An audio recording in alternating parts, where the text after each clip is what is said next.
Pola bilangan itu adalah susunan dari beberapa bilangan yang mempunyai pola tertentu. Contohnya seperti ini. Di sini ada beberapa bilangan 2, 4, 6, dan 8. Ini disebut sebagai pola bilangan karena mempunyai pola tertentu. Coba lihat nih, dari 2 ke 4 itu ditambah 2 kan?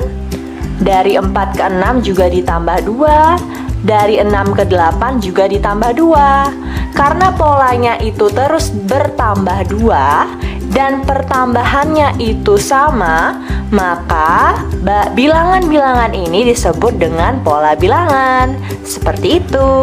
Oke, sekarang kita akan mengenal jenis-jenis pola bilangan. Yang pertama adalah pola bilangan ganjil. Kalian pasti udah tahu bilangan ganjil itu dimulai dari 1, kemudian 3, 5, dan seterusnya.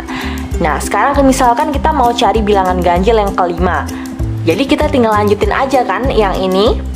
Tapi kalau yang ditanya bilangan ganjil ke 100, nggak mungkin kan kita mau urutin satu-satu. Jadi tenang aja, ada rumusnya. Kita pakai cari dengan rumus UN 2n-1. Jadi di sini UN itu adalah suku ke N. Suku ke N. Jadi N-nya misalnya kita mau cari bilangan ke 100, berarti N-nya nanti 100 gitu. Jadi mau cari bilangan ke berapanya itu adalah N-nya. Kalau mau cari bilangan ke 100 berarti nanti U100. Jadinya nanti 2 dikali N-nya diganti 100 dikurangi 1. Berarti ini jadinya 200 min 1 sama dengan 199. Jadi bilangan ganjil ke 100 itu adalah 199 gitu. Jadi gampang kan, nggak perlu diurutin satu-satu, tinggal pakai rumus yang ini gitu. Yang kedua adalah pola bilangan genap. Jadi kalian pasti udah tahu juga kan, bilangan genap dimulai dari 2, 4, 6, dan seterusnya. Sama seperti tadi, kalau kita mau cari bilangan genap yang kelima, gampang aja, kita tinggal urutin aja. Tapi kalau kita mau cari bilangan genap ke 100, nggak mungkin juga kan kita urutin satu-satu, pasti bakal lama. Jadi kita pakai rumus UN sama dengan 2N gitu. Di sini sama ya. Di sini UN-nya itu adalah suku ke N, suku ke N. Jadi kalau tadi kita mau cari bilangan genap ke 100 berarti N-nya 100. Tinggal diganti N-nya jadi 100, UN jadi U100, 2N berarti jadi 2 kali 100 sama dengan 200. Berarti bilangan genap ke 100 adalah 200. Seperti itu. Oke adik-adik semua, tadi Kak Devi kelupaan nih. Di pola bilangan ganjil dan genap kita bisa mencari jumlah N suku pertama. Maksudnya, misalkan nih ada pola bilangan ganjil 1, 3, 5, 7, 9. Kita mau cari jumlahnya, jumlah 5 bilangan ganjil pertama. Jadi ini kan 5 bilangan ganjil pertama. Kalau cuma 5 kan gampang aja, kita tinggal jumlahin 1 tambah 3 tambah 5 tambah 7 tambah 9. Tapi kalau yang ditanya nanti jumlah 100 bilangan ganjil pertama, nggak mungkin kan kita hitung satu-satu. Nah cara mencari itu adalah menggunakan rumus N kuadrat. Jadi untuk mencari jumlah N suku pertama bilangan ganjil menggunakan rumus N pangkat 2. Sama dengan pola bilangan genap, kalau mau cari jumlah N suku pertama dari bilangan genap, kita menggunakan rumus N dikali N plus 1 gitu. Jadi yang ini sama ini jangan dilupakan ya. Oke, jadi jenis pola bilangan yang keempat adalah pola bilangan persegi. Di sini kalian bisa lihat kan bentuknya seperti persegi kan? Nah, jadi ini pola pertamanya itu 1, pola keduanya 4, pola ketiganya 9. Jadi 1, 4, 9 dan seterusnya.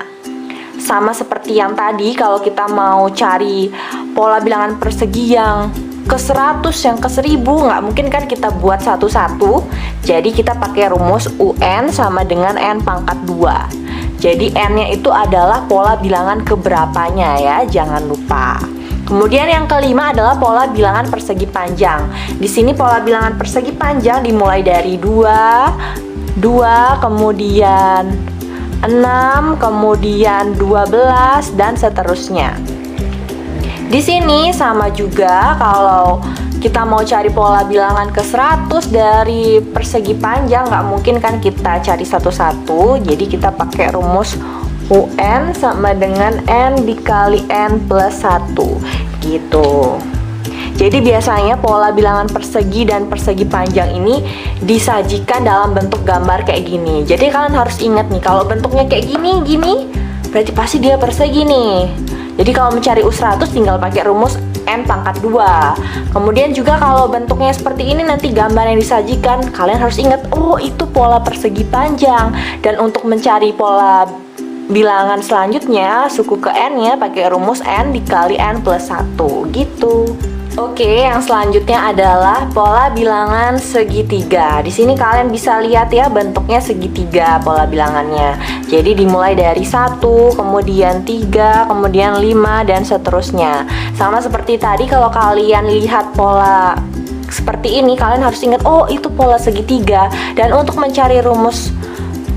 mencari suku ke N-nya, kalian menggunakan rumus UN sama dengan N dikali N plus 1 per 2. Jadi misalkan kalian disuruh cari suku ke 100, berarti pakai rumus ini, N dikali N plus 1 per 2. Tapi kalian harus ingat nih, kalau dia disajikannya seperti ini gambarnya, bentuknya seperti segitiga.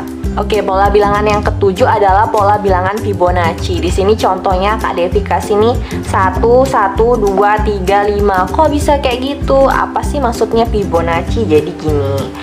Jadi ini suku pertama dan suku kedua dijumlahkan, dapatlah suku ketiga ini. Jadi ini ditambah dapat ini. Nanti 1 tambah 2 dapat 3. Jadi dia penjumlahan dua suku di belakangnya. Itulah Fibonacci. Nanti ini 2 tambah 3 jadinya 5. Lanjut 3 tambah 5 jadinya 8. 5 tambah 8 jadinya 13 dan seterusnya seperti itu. Jadi kalian harus jeli melihat polanya. Kalau dia penjumlahan dua suku sebelumnya itu merupakan hasil dari suku berikutnya, berarti itu adalah pola bilangan Fibonacci yang tinggal dijumlahkan seperti ini gitu.